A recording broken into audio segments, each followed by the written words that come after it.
Start recording right now, and I would like us, our guest. Oh, I would like us to give a round of applause first. So if you can, click your reaction, give us a round of applause to show your best Tequila welcome to our guest. All right, I'm going to do that too because I know how to do it. Here you go. Am I clapping? Here we go. We should have some sound to know the clapping sound. That would be cool. I think. Um, so before we get into those questions, interview questions, I would like to have our guests to introduce themselves, tell us one or two stories about um how they have been feeling about music as their professions, like how they have been through this, and tell us a little bit about themselves. So how about let's start with Miles. Sorry. How I feel about music with my life. Very excited and stressful, I think is how I feel about it. Both of them, I guess, are good things when they come together, right? I guess as long as it's one of each and not one or the other, I guess that's a good thing. So, right now, currently, um, trying to stay calm. COVID times have been an interesting time for everyone, but especially performing artists and musicians. And so it's been an interesting, a new stressful. So yeah.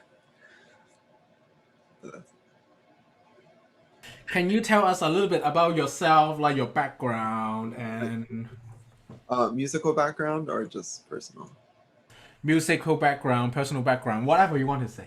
Oh, okay, okay. I've been all over the country. I'm from Florida originally. I'm from Orlando, and then I lived in the Midwest for some time, which is how I started in Chicago. And then I did my graduate schooling in your state of Washington, and then I went back to. And then I've come back to the Midwest. Chicago is my favorite city. Go Cubs! But Chicago is my favorite city, and so I've always been excited to come back and start working in the area. I am. You wouldn't be able to tell, but I come from a background of not just white parents, but also my mother's side is from Mexico also. So though I don't look Mexican because of my father's genes, I am in fact also Mexican, which is something that I'm very proud of, and has been a very enjoyable part of my life. Not just the food, but growing up with that culture has also been a wonderful part in my and an important part of my life also. So yeah. Late starter. I started really late. I guess piano stuff. I started really late. Had a very French upbringing in music, and so I have an interesting connection to the French school and French literature, but also French musical literature. And so that's also something that's kind of exciting and was totally accidental. So yeah.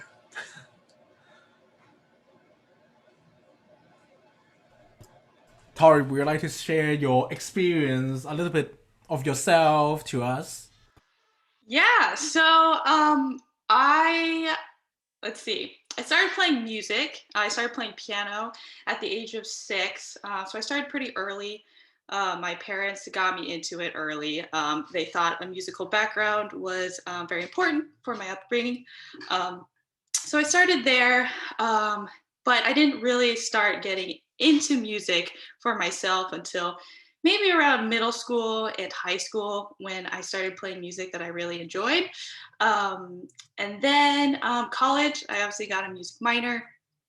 I thought about doing a major, but I decided there are so many different avenues I wanted to pursue, and I could combine my music experience into other career paths, essentially. Or because right now I'm pursuing technology, and so I'm going to combine that in some sort of way.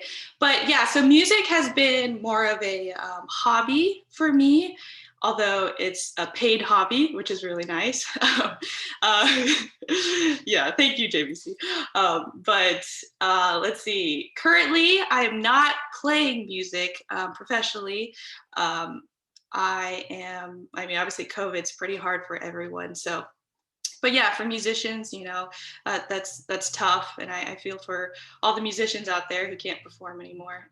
But luckily for me, I've been able to, stay at home and not have to perform or rely on performing for my uh, money and survival. So, yeah. I enjoy this two guests a lot when I'm making music with them. Both of them are pianists, and Mr. Joseph is conductor, and I have been working with them a lot when they're in Seattle, when they're in Washington. Um, they know every gesture that I make, and they always like play the good sound from the instrument. So I always admire their playing. So you both all like tell us like how hard it is for musicians right now amid COVID, because it's so hard to find gigs, so hard to find jobs right now. But be set aside those things for those things are very stressful. We all know that. The first questions I want to ask is what really makes you to get into music? Like yesterday, those music students, they said, "Oh, it's the community that like keep us together in music." To you, what makes you get into music? Do you want me to start? I'll start. Sure, why not? Sorry. Well, what got me started in it primarily was I don't know, I always liked music a lot. I didn't start until very late, but I liked music a lot. Especially piano music, of course, which I feel like is everybody's answer. My fifth grade teacher used to play classical piano music when we would take exams and things because she had read that it helped with test scores. And so when I got older, I realized I knew a lot of piano repertoire actually already because she would just play various albums of Mozart sonatas, Beethoven sonatas, all of that. So I grew up listening to it without wanting to listen to it or without seeking listening to it. But my great aunt, believe it or not, she was like, I always remember her being 90. I don't think she was always 90, but she always seemed like she was 90. And she wanted to try to teach me something about piano because my other aunt had a piano. And so I sat with her for like 2 minutes and she tried to teach me something and I was totally confused. I don't even remember what she said. I was totally confused. And then I just went back to like playing with something much cooler than the piano, or much cooler I thought than the piano at the time. So I just went back and played with my toys and that was it. But then I had a choir director like Mr. Toe, but who was a pianist primarily. And she played the piano. And so then when I was 15, I just really, really wanted to play and I thought I would give it a go. So then a friend's mom signed me up for lessons. Actually, my mom was really upset because she hadn't planned to pay for lessons or anything. And this friend of mine, her mother was like, by the way, I told my daughter's teacher that you'll be taking lessons. So she'll see you next Tuesday. And so that was sort of stressful, but that's how I got into it as far as it goes. My background is definitely a little different than Miles. So I started really young, started age 6, something around that. I don't really remember. I was so young. But basically it was kind of forced upon me at the very beginning. So I didn't really like playing. It was kind of like a punishment. Oh, I have to play 15 minutes every day. Boo. But so I kept doing that just because my parents told me to. And then I think the switch for me was definitely 6th grade when I joined band. I joined as an alto saxophonist, and my teacher was wonderful. And she really encouraged me to keep playing, and she introduced me to other types of music. Previously, I had been playing a lot of contemporary music, a lot of classical music, and as a young 8-year-old, 9-year-old, I was like, ah, this is so boring. But my band teacher, started to explain like the importance of classical music and these sort of like uh, thoughts behind classical music, and I started to appreciate it more. And that's more of when I got into music once I understood context. And then I also got to start playing music that I actually really liked playing. So, I did more like jazz, I did more funk, which is, two musical genres that I still really like. And then obviously I grew up in a church tradition. And so I played church music a lot. And that's still something that I do today. And so, yeah. Since we don't have another visitor to come in, I'm going to be one of the visitor introducing myself too. And I haven't tell you, well, I tell the like my experience how I get into music to my choirs, but I haven't really tell my experience to a piano class. So I wanted to tell you how I get into music too. I start music even earlier than Tori. I start music when I was 5. My mom forced me. I remember my mom forced me get into the piano class. Just like, wow, you're going to play this. Like at first, my mom told me that she just want to train me to be a very patient person, so that she put me in a piano class. At first, I hated it.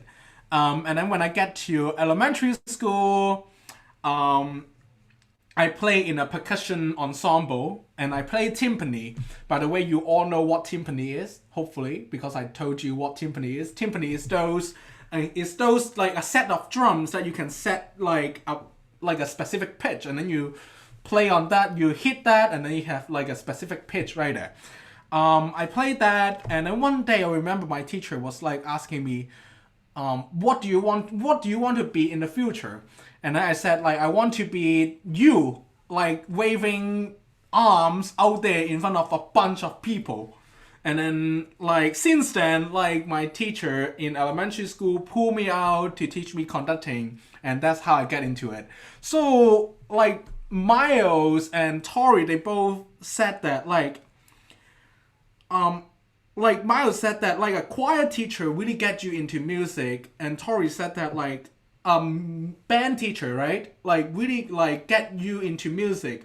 So I think like music teacher in our life really play a really important role in our musician's life, and that's why I keep saying to you all, I want to spark your interest in music. That's why I bring in all those like musicians, bring in all those people to give you like those real life story, how we get into those. So yes, like teachers can really spark our interest, but without a lot of hard work, we can't really get to the point that we are at right now. So as a musicians, can you tell us like what is the most enjoyable moment, or what do you enjoy the most about being a musician? And also, can you tell us like what do you enjoy the least as a musician, like those are always like pros and cons, and that would be like give us a very good perspective as a future musicians.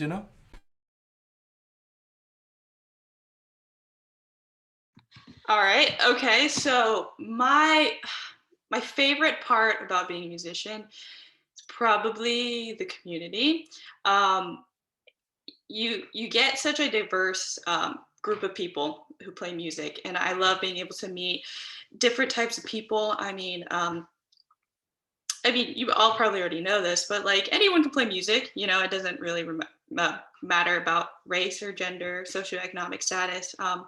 And music brings people together, and that's something that I really enjoy. So I've been a part of so many different groups, and I've played with people who are like 50 years older than me, and it's been fun.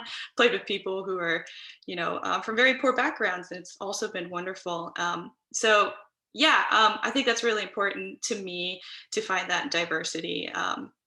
just because sometimes in other parts of your life you don't get that experience with other types of people. So that's my favorite part. My least favorite part, funnily enough, are the performances. Even though I am a performer myself, um, I've had to. One of my biggest struggles is work through performance anxiety. So every time I perform, I'm anxious and I'm nervous. But it's been a really good experience learning how to you know develop a mindful presence at the piano or at the saxophone, and to kind of remember to not like place all this weight upon myself, and really just to remember that music is greater than all of us. It's not just about you.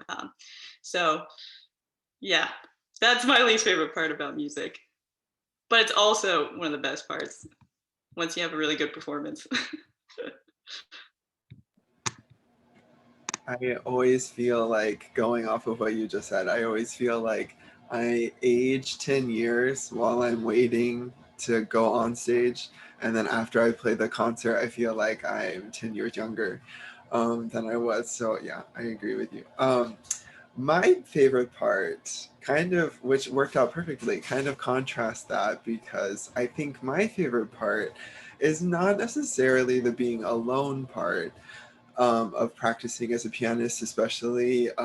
We're one of the lonelier instruments, probably other than maybe some strings, but for the most, or maybe other than organists, for us, pretty much we're by ourselves. And we have to practice, we practice alone all the time. And then we usually get called in at the last minute, or not the last minute, but usually our rehearsals don't start with people until very, very close to the concert. So we're by ourselves, by ourselves, by ourselves. And then it seems like the week of the concert, you have some unlimited number of hours of rehearsals, and then the concert's over, and then you go back to practicing by yourself. So for me, I think the thing I've enjoyed the most is getting to know myself, getting to know my own mind, and getting, like Tori was saying about performing and stuff, and dealing with how to perform. A lot of that is just taking a look inside of yourself and being very aware, and having to, especially somebody who this past year I did, or a year or so ago, did a lot of concerts in a row and back to back, and played very demanding repertoire. I had to be very good about my technique being in good shape, and checking out what I was doing physically while I was playing, because you can't just not be able to play one night after the next.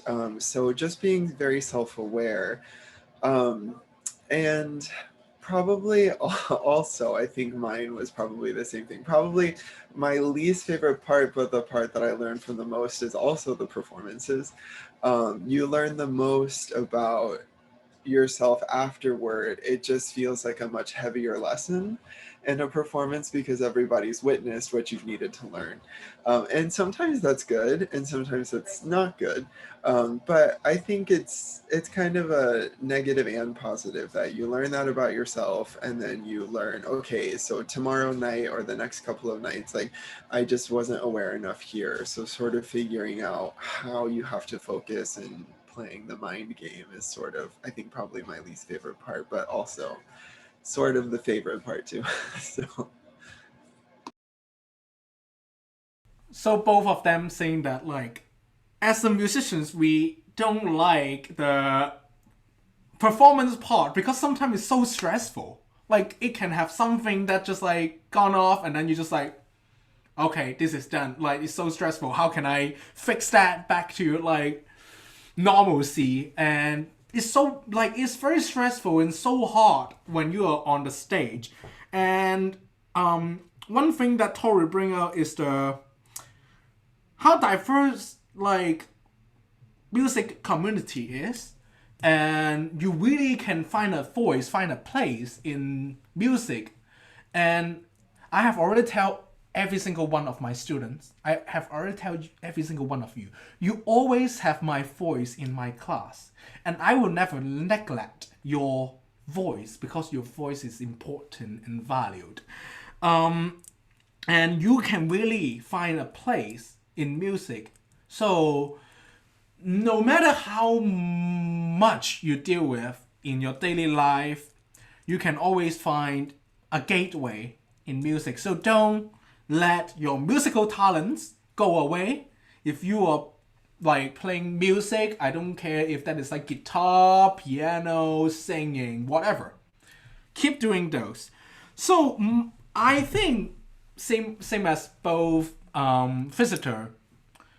I also don't like the performance part. You know, it's so stressful. Like as a musician, as a conductor, it's very stressful because like there's not much that you can control as a conductor because like there's so many aspects going on. And cool, you're waving your arm to do music and then tell them like all those stuff that you want, but you can't just like shout out to them like you're too loud, you know, like you can't do that, you know, in the performance. So that's one thing that I also don't really like about performance. But the most enjoyable moment that I always like is the rehearsal time with all those people. Going back to the community um, point, as a conductor, you are the one that like building the community among all the singers, among all those musicians, and that's the most enjoyable time. We laugh, we cry together, we laugh together, we question ourselves all the time, we challenge ourselves, we even go back after performance, we reflect, like, and that's the best part. And then after that, you just go out and have dinner together, enjoy one another. That's the best part of making music together. Now, I ask these questions to all the musicians all the time, which is very funny because like yesterday I asked them like the same questions and they give us like an interesting answer. So here you go. This is the question. Did you ever feel pressured to have a more conventional career or major? If so, how did you overcome that? That's always a good like story behind, good strategy behind how can we keep doing music, you know? Um, yes, I was always very pressured, very early to have a different career. My parents' favorite saying was, they can play classical music for you while you're in the operating room doing surgery on somebody. That's when you can enjoy classical music. So my family very much, if you couldn't tell, my family was very much pushing for me to go to medical school to try to do something with medicine, which of course is a wonderful career and super fascinating. But you definitely have to have a heart for that also because that's a lot to keep up with as well. I mean, you're constantly having to do recertifications and all of that. So that's a big undertaking as well. Um, I sort of overcame it because, again, I mentioned I had a choir director, and I had a choir director in high school who, when I was deciding to go to college and what to major in, um, she was pushing me. I didn't really know because I started so late. I didn't realize you could go to school for music. So at the time, I just thought that you majored in something else in college, but you took lessons, and then if you wanted to do music, then you did competitions or whatever, and that's what you did. So I didn't realize you could, and then she pushed me uh, to be a music major, and she just always. My parents were concerned, I'm sure, as most people's parents are when they're in music, that, oh, you're not going to work. You're not going to be able to find money. You're not going to be able to live. You're going to have to live back with us when you're 50 years old and you're still going to be broke. But she was a pianist also and always assured me that if I'll help you develop the right skills.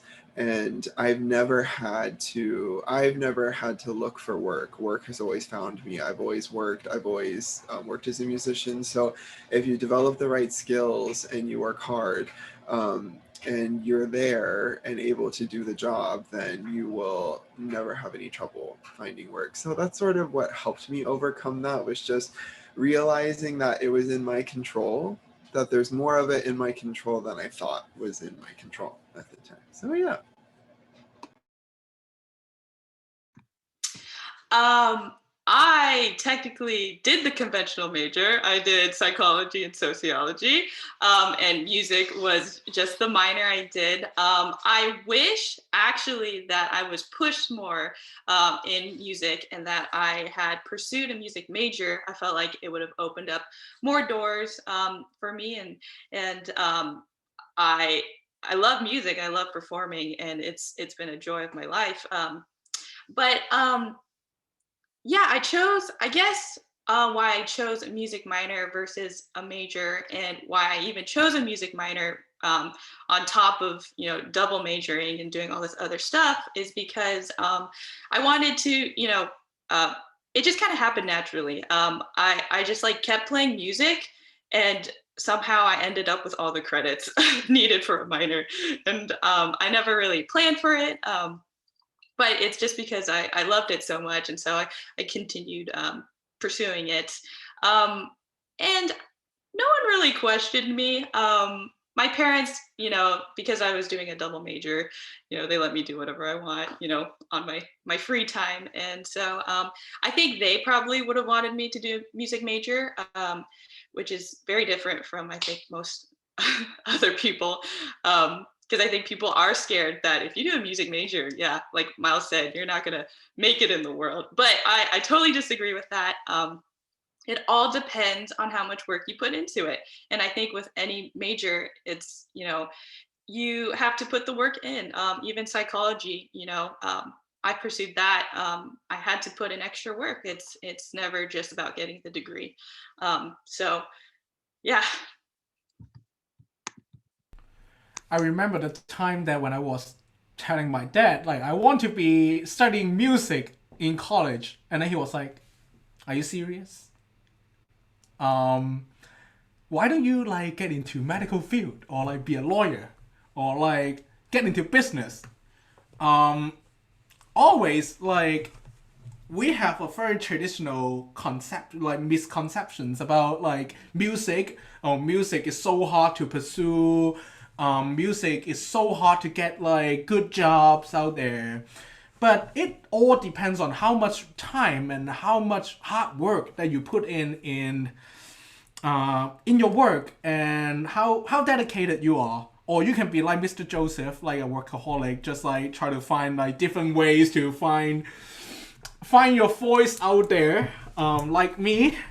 Then you'll be able to meet a lot of people, try to give you opportunity. You'll meet a lot of people that want to make music with you, and that is the important part. Like you have to have faith if you want to. If you love doing something, you should keep doing it until like you have some achievement that you get. Like you can't just like, oh, people said it's so hard, so you put it on the side. But that might be your goal for your life, that you want to do music. But because of people saying that, oh, it's so hard, then you let it go. So keep your faith, keep working hard, then you can achieve whatever you want to be in the future, as I always told you all.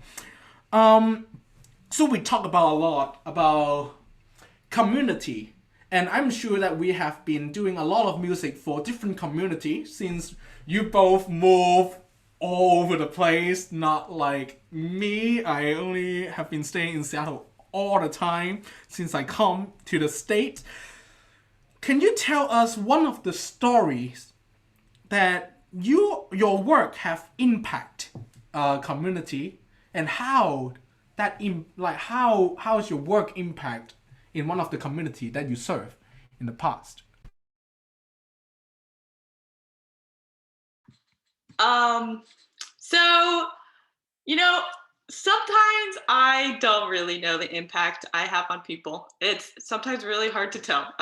When you're playing music, I'm not looking at people to see what the reaction is. I'm just in my music. But, afterwards, when people come up and say like, "Oh my gosh, you made me cry," or "Oh my gosh, I felt something," that's a complete success for me. For me, music is about, invoking feelings and making people feel things. Sometimes that's hard to do for people. But I think the most impact I've had was in my previous gig or job with Joseph at Japanese Baptist Church in downtown Seattle. And I don't know if it's as much of it was about the the performances I did. I could have definitely done better in some cases, but I think what I had impact on was creating a sense of community.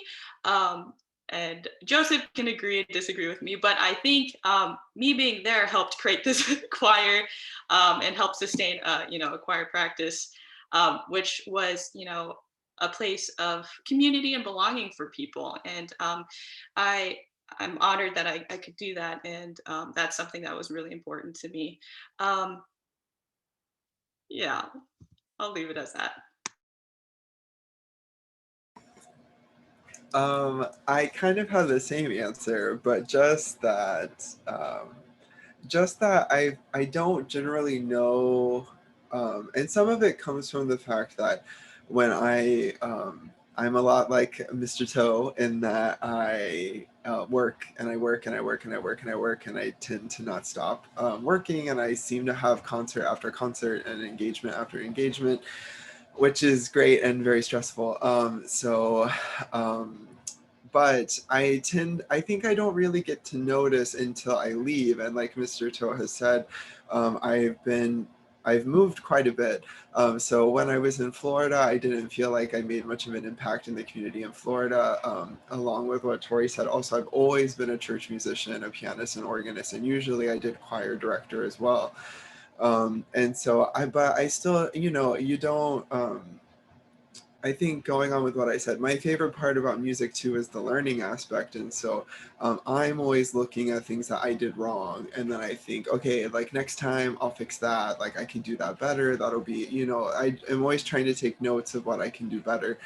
And so sometimes I miss the things that other people are saying to me about what's happening because I'm so busy thinking, oh, you can't forget that you missed this cue, or that, oh, you forgot that you were in A flat major and you played, a D natural instead of a D flat, whatever, in that one run. So don't forget that for next time. And so I haven't often figured out what my impact was until I've left the community. And then usually as I'm getting ready to leave, everybody is very sad about me leaving, and not just from a musical perspective, but also when I was in everywhere I've been, it seems like I've also ended up doing a lot of bigger concerts than I expected. I was the guest artist pianist at the University of Iowa also, so I played for not only a lot of students who were majoring in music, but I also played for a lot of guest artist faculty who would come in.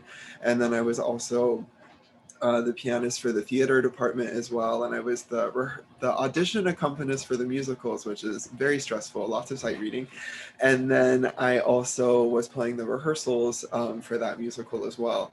And so when I left, I think some of the proudest moments are that I don't always take stock because, like I said, I'm always thinking about what I can fix for next time. But every person it seems like I've worked with when I've left has always said, if you ever come back here, please tell me and I will make sure that you have a job. Like, it's not a problem. I want to work with you. I enjoy working with you. And so for me, I feel like I've just recently started realizing the impact that I guess I've made, and I'm glad to say that it's seeming like it's been a positive one. But yeah, I think that's kind of what it is. It's just lots of being there for people, and it's been like Mr. To said also, a lot of people that you trust who seem to really trust you, especially as a musician, not only trust you personally but also trust you as an artist. That feels very special, and that's the impact I'm looking for also, is that mutual give and take in the music community also, is that people are looking out for me and I'm also looking out for people as well. I think that's a special thing that we do. So Yeah, usually when you are trying to do the music, you don't really notice what is going on in the room, or like you just really focus on doing that thing. Like, this is the mission that I have tonight, and I need to play this piece as good as I was in rehearsal, or I have to sing this music that I have uh, practice for many time. Um, and like what Miles said, you don't really know those impact that you made until you're leaving. Just like those artists that like Van Gogh, like his drawing didn't really like make an impact until he passed. So sometimes we don't know, like at the time, as the musicians at the time in that community, what we can do to make a great positive impact. But we just need to keep doing it so that one day, hopefully, someone will notice that, which is, I think, sometimes is the motivation for musicians to keep doing what we have been doing and why we keep doing this. All right. The last questions before I open up to the floor to see if there's any question is that what is the biggest problems or biggest things that you have to solve, and how did you overcome that? Like, what problems you have, the biggest problems you have ever had in music?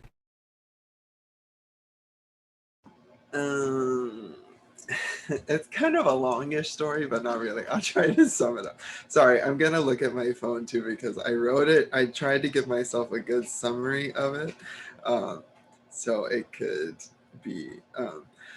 So I started piano very late. So like Tori was saying, even 6 sometimes is kind of late for starting. Also, that a lot of people start the piano. 6 is pretty common, but a lot of people will start piano even before, which is crazy to me. Yeah, right. 3 is a popular age, so especially in our world and yeah, especially in the piano world, which has its own stereotypes, and so it's very early. People start very early, and so I started at 15, and what did I say? I got into. So that is sort of my biggest struggle, is that I started late, and which seems ridiculous, but I got into this very prestigious festival when I was in high school, which was by luck. Somebody told me, oh, the Florida State University has this wonderful piano festival for high schoolers, and you should go during the summer, and you can audition for an honors recital and all of this stuff also, but you have to audition to get into the festival and then pay whatever, of course, the festival fee is, depending on if you get scholarship or not. And then if you wanted to play on the recital, you have to actually audition for the recital, and your teacher weighs in on whether or not they think you're prepared enough. And then also you have to play a live audition in front of all of the faculty. So I went to this festival, and I had this teacher, and she was very strict with me. And also I played a piece that she couldn't play until she was like 8 or something. She had started when she was 3, and she couldn't play this piece until she was 8, or maybe until she was 10. And she kept asking me, how are you doing this? How are you doing this? You just started playing the piano last year. There's no way that you could play this piece. And I was like, I don't know how I'm doing this. I don't really question it. I just kind of do it, And so she, after my first lesson, she asked me what I wanted to do with my life. And I said, I had just started thinking about being a music major. And I said, well, I'm thinking about going to school for music. And she said, absolutely not. You should do anything else with your life, but you shouldn't do music. Music is not for you. You started too late. It's just impossible. Any good school of music would not consider taking you. And if you decided to be a musician for the rest of your life, you're going to have to work 10 times harder than everybody already has to work, which is already hard. But you started so late, you'll have to work 10 times harder than everyone. And you're never going to want to work that hard, even if you got into music. So I went back to my practice room, and I cried a little bit, and I called my choir director from high school and told her about the whole experience, and cried on the phone with her. And she said, well, just, do what she told you to do. So whatever she asked you to do for your lessons, just take care of it, go to your lessons, and finish this camp, finish this festival. It's only 2 weeks. And if you we can talk more about it when school starts again in the fall. And so um, she assigned me all of this crazy practicing. She, instead of, everybody else, she would ask them to repeat something 10 times, and she would literally write in my notebook 100 times, 100 times, 100 times, that if you can't do it 100 times, you have to do this 10 times more than everybody else in the studio.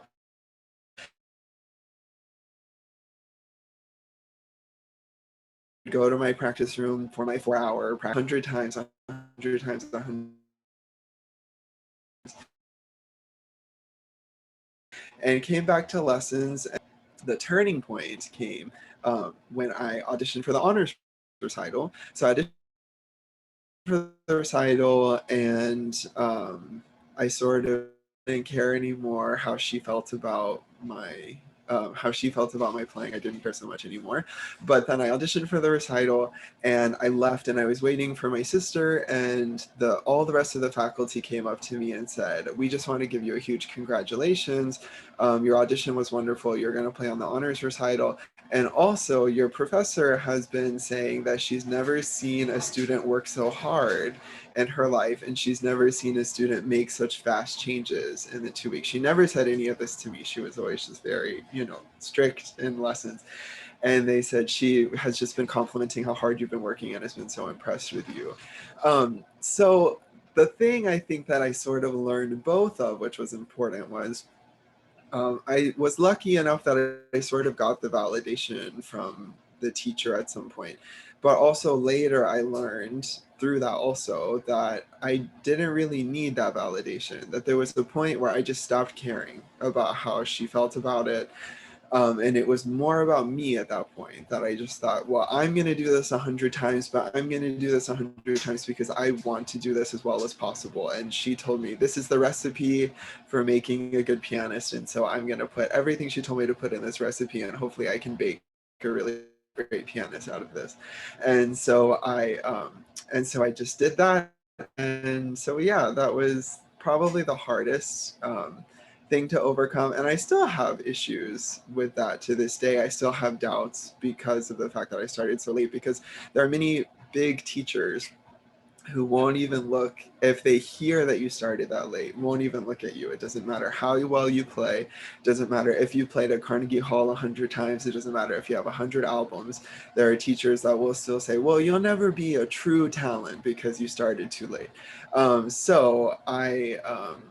So yeah, it's just a thing that you learn to deal with, and you learn to just say that, well, I have to be proud of myself and take that for myself, I guess. So yeah, that's my big thing.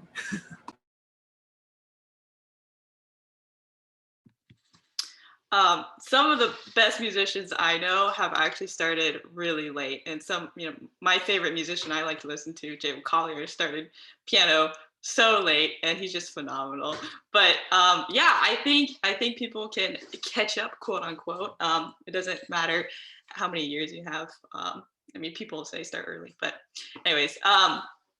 So my biggest problem probably has been performance anxiety. Talked about it before. I actually stopped playing music, or I stopped playing piano around high school. I had a very bad recital experience. It probably wasn't actually that bad, but it was a competition, and I did poorly. And that's when I said, I'm not going to play music again. So I stopped lessons. I stopped playing piano.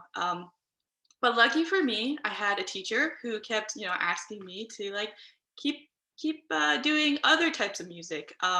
I I was, for my bad recital, I played a classical piece, and that's what I've been growing up on, and I couldn't connect with it, and I did poorly, and so I thought that music wasn't for me.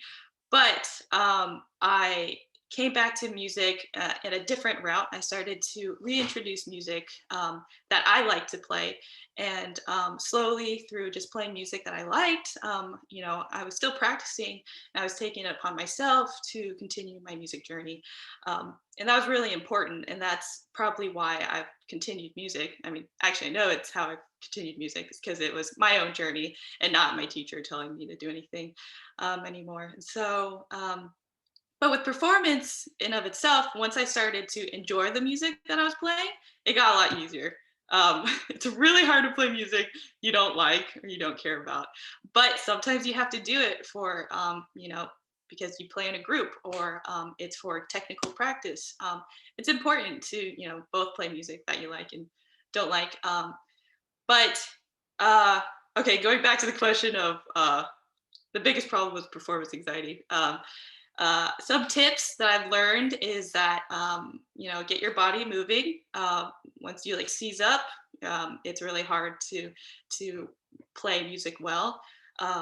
Relax a little bit, relax your shoulders, move, sway with the music. Very practical stuff. So if Joseph asked you to clap, clap along. Um, but some other things is dress comfortably. Um, Eat well, get enough sleep, do the basic stuff first, and then do baby steps by performing in front of a family or a friend, and get yeah, move on from there. Don't try and do a big competition right away. You know, widen your circle until you get comfortable playing in front of more people. Be very practical about it, and don't stress yourself out if you can't perform right away. Before we head to the last question, is there any questions in the house or on the floor that you want to ask? You can unmute yourself or type it in the chat, like what you did yesterday. And we'll be waiting for a little bit. But I really like the ideas that you both like Miles' stories. Like, oh my gosh, really? That's so cool, like starting late and then you work so 10 times harder to get to the point that you are at. And that is so inspiring, like it can be something that you might find it so difficult to do sometimes, but if you keep doing it and doing it and doing it, and one day you'll get to the point that you want to be. Performance anxiety, also very hard to deal with, and basic thing like eat well, sleep well. Those are not only just like performance anxiety. In general, what like those basic thing, you can you can cure your stress level. You can lower that already. Not only need to do it like during the performance time, you can do it like before your other subject exam too. Like eat well, sleep well, not too stressed about it. Sometimes saying it is easier than doing it, but you gotta do what you need to do to take care of yourself, and those are very important. Is there any questions out there?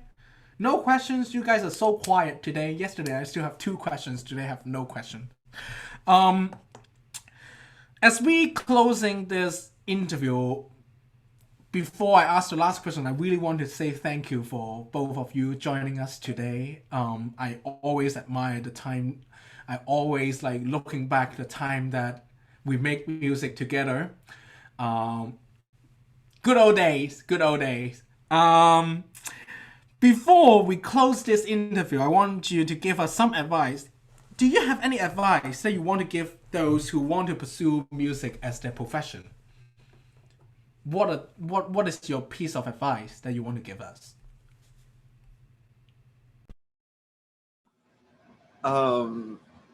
I would say, hold on, let me make sure. Sorry, I'm a little scatterbrained, but let me see. So from my experience, I think my advice would just be, if you really want to do this, and it's going on what I've said, at least from what I've learned so far in my training, that if this is something that you want to do for the right reasons, also if this is something that you want to do because of you, and this is something that um, it's hard. I mean, like I said, not only was it exceptionally difficult for me to play catch up, but also it's just a hard field in general. And I mean, anything can be hard, but especially um, just um, it's if it's something that you want to do because you want to do it, then you absolutely should do it. But keeping in mind that um, for me, it's something that I would still practice my Chopin concertos and I would still practice my Chopin etudes and stuff, even if I didn't get paid to do it, because there's something about the work that I do and wanting to be the best pianist that I can be that's rewarding for me. The person,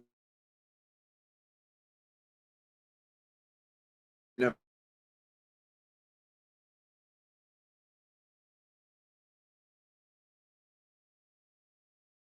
Okay, it seems Mario is cutting out. Oop.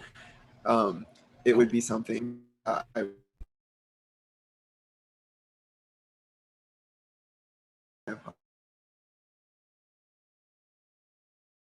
wasn't. Well, it seems Mario cut out. Anything you want to give us, like any advice you want to give us, Tori? Yeah, so I guess a few things. One, try out a lot of different genres. That's, continue learning. Even if you're really dead set on like doing jazz for the rest of your life, it'll be really helpful to know other styles of music. So, and some of the cooler things that are happening that tend to happen are when people put genres together. I think that's awesome. And you can get creative with that. Two, get involved in a community. It's so much easier playing music when you have other people around you who are encouraging you to play music.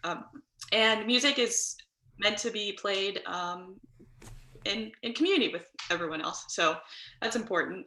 And then three, this is just a thing I've been thinking about with the music landscape today.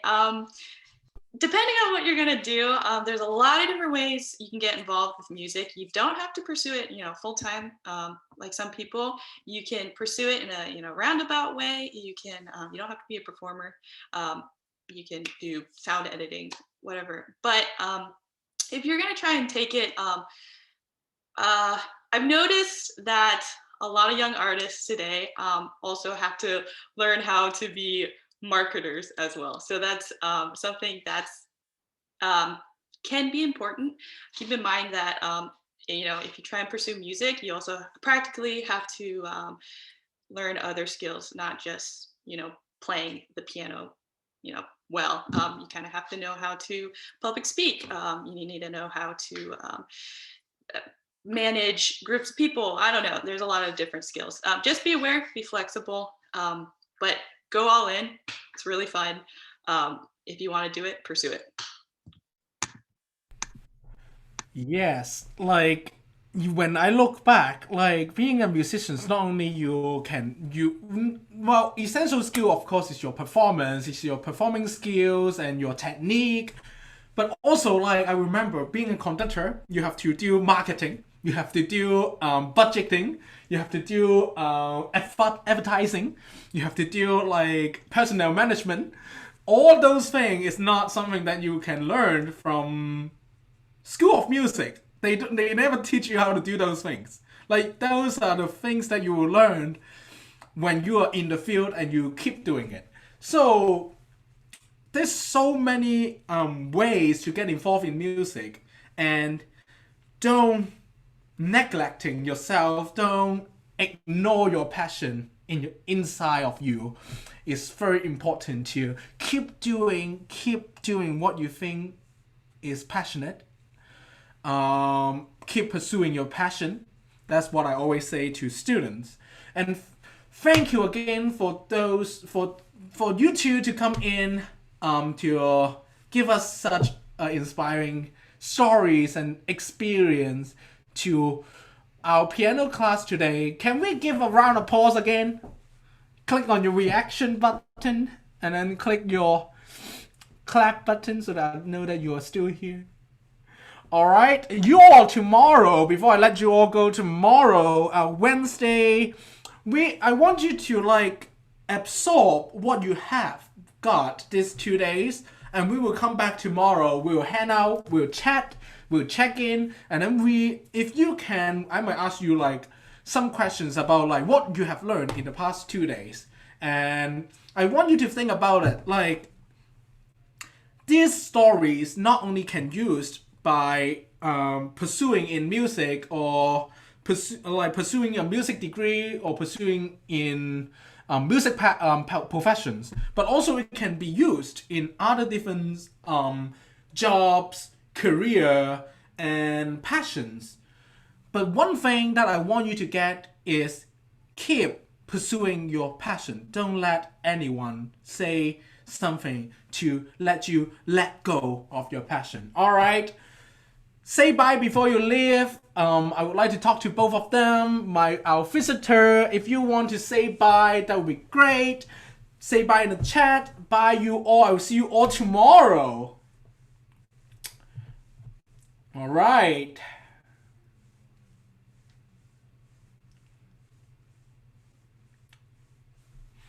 And let's see if they're still here.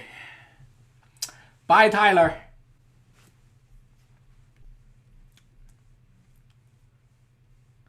Thank you. Goodbye. All right. And I highly suspect that they are not here anymore. So thank you for doing this, you two. I'm really grateful as always, like having you two in my list, you know? Like I can always like rely on you two. So thank you for coming in. You cut out for a while, Miles. I even thought that like you just like ended. Oh, I know. That's what I thought happened too. I sent you, if you want to read it to them at some point, I wrote down some of the answers to questions so I would have an idea of where my thoughts should go. So I just texted it to you. So if tomorrow you were like, oh, he cut out during this whole last bit, you can read that to them if you want. Okay, that would be great. That would be great. That would be great. Thank you. Ah. Yeah, thanks, Joseph. Appreciate it. Miles, yeah, that was really great stuff. I resonated with like all of it. Okay. The performance stuff was right on. Just like, oh my gosh, yeah. Have you two met before? I think we met briefly. Yeah. In Japanese church, probably. Yeah. Mhm. Yeah. I think so. Yeah. I think Miles, you were performing with Joseph. Oh, that's right. That's right. Yeah, yeah, really great. It was a crazy program. That was a lot, Joseph. I think you chose a lot of well, not just that, but I think we had a lot of IMSLP copies, so it was very interesting. Oh yeah, like you just need to like, oh, this part I can play, this part I can play. Right, exactly. How the finger works here, it doesn't really work that way, you know. I remember those times. Jeez, that is like 3 years ago. Yeah, almost, huh? No, 2 years maybe. I don't know. Oh, yeah, almost 3 years. We're- Almost 2 years. Wow. I don't know. I don't even It's know. like 2 years. Yeah. Wow. Feels like another lifetime. Not really. Yeah. Well, how's life besides COVID and all those stuff? I know that you got a church job, right? Wow. Yes. It's good. I just got offered an interview at a Catholic church also, but I just got a phone call from them. So the one I'm working at is an Anglican church, and the pastor used to be a conductor. And so he used to conduct a bunch of symphonies and choirs in the area, like smaller symphonies and choirs. So he knows all of these amazing musicians, and all of these amazing musicians come in to be guest artists. So I feel like it's a good connection to have. So I'm trying to keep that going. But then I got an interview finally